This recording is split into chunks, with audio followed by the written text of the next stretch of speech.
Thank you and welcome to the show this morning. The topic this morning is Fisk University at the 21st century.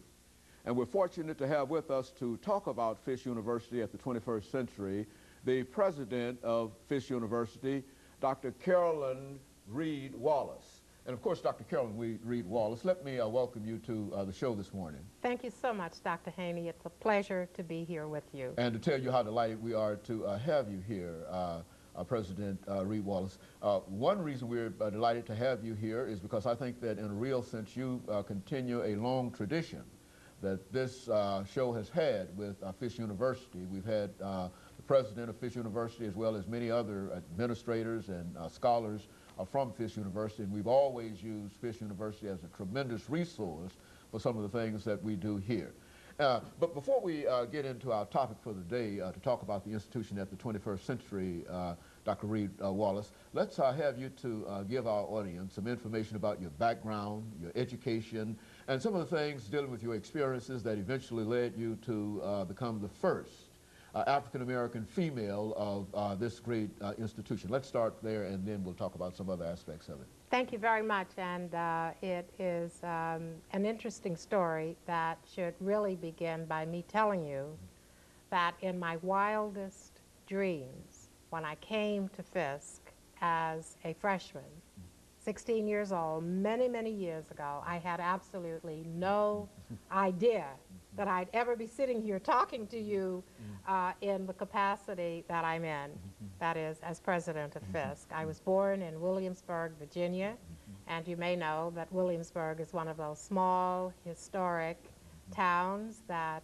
is rich in history and tradition, as is Fisk. I am the middle daughter, one of 3 children, born to Nathaniel and Elizabeth Reid, both of whom are alive. My father is 87 years old. My mother is 80. They've been married for 64 years old, and they are wonderful, wonderful people. When I grew up, there was never a question that I would or would not go to college. It was always understood that I and my brother and my sister would go to college. The only question was where.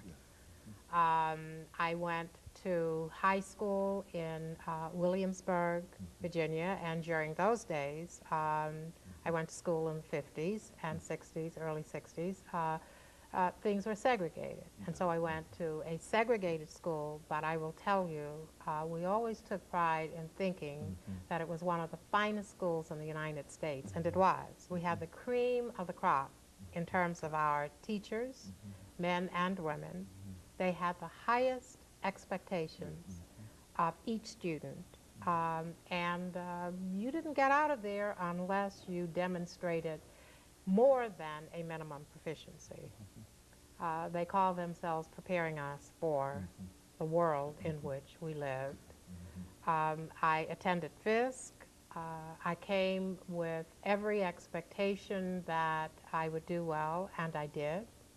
I left Fisk, and that following year ended up with a master's degree from Adelphi University in New York, and then some years later got a PhD at George Washington University in Washington, D.C.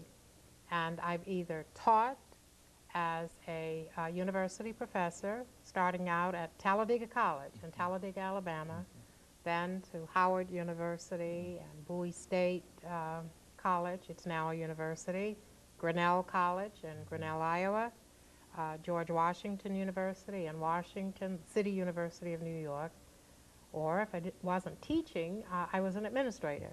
I was a dean of faculty and a vice chancellor for academic affairs, and now president of Fisk. In between that time, I had the privilege of serving as assistant secretary of post-secondary education for the Department of Education in Washington. That was a presidentially appointed position. And I also served as a senior vice president in your business of education and programming for the Corporation for Public Broadcasting. And in that role, I gave money to producers to put programs on PBS and on NPR. And that was an extraordinary experience because it helped me understand that there are a lot of ways to educate. It's not simply standing in front of a classroom. It's also using the power of your business, television. I am a widow, and I am the mother of one son, and I am a proud American, glad to be alive in the 21st century and very pleased to be a member of the community of Nashville. You know, Dr. Reid-Wallace, let's generally, I like to talk about the history of Fisk University, but I think that you represent more than anything the history of Fisk University. Let's have you to reflect on coming to Fisk University as a freshman and some of the things that happened to you and some of the individuals that impress you, and from that perspective, let's talk about that, to talk about the history of this institution. That's a wonderful way to approach Fisk, because it gives me a chance to add human beings to this institutional context and setting. When I came to Fisk, it was a very vibrant place. You had the civil rights movement going on, and sitting to my right in the humanities class was a man who ended up becoming a United States Congressman, John Lewis. John sat right next to me in humanities class. He and I were taught by one of the finest professors of English I have ever known, Robert Hayden. You may have heard of Professor Hayden. He was not only an excellent English teacher, he was a very fine poet. He wrote the famous poem Middle Passage, describing the hijira from Africa to the United States that the slaves took. The people at Fisk were caring. I would go into the business office to check on my bill, and little did I know that the lady behind the desk, who always treated me so nicely and so kindly, would end up becoming a Tennessee state senator. I'm talking about Miss Thelma Harper, a kind person.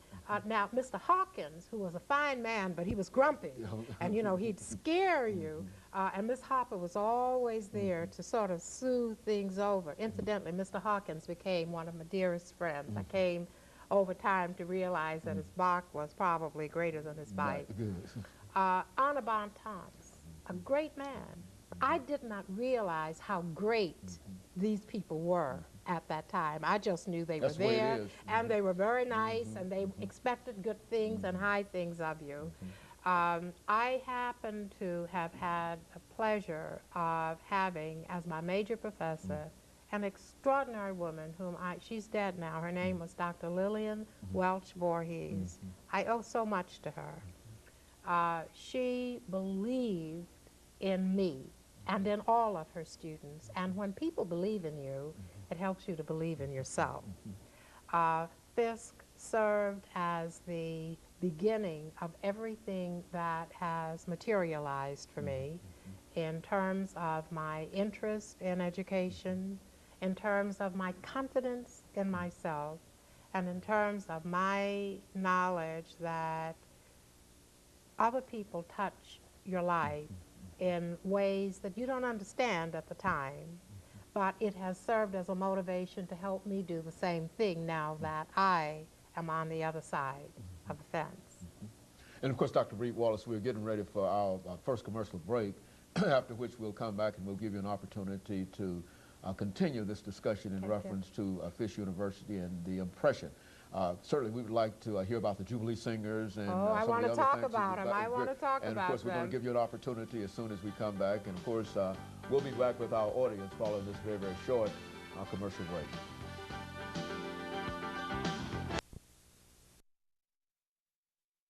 Dr. Reid-Wallace.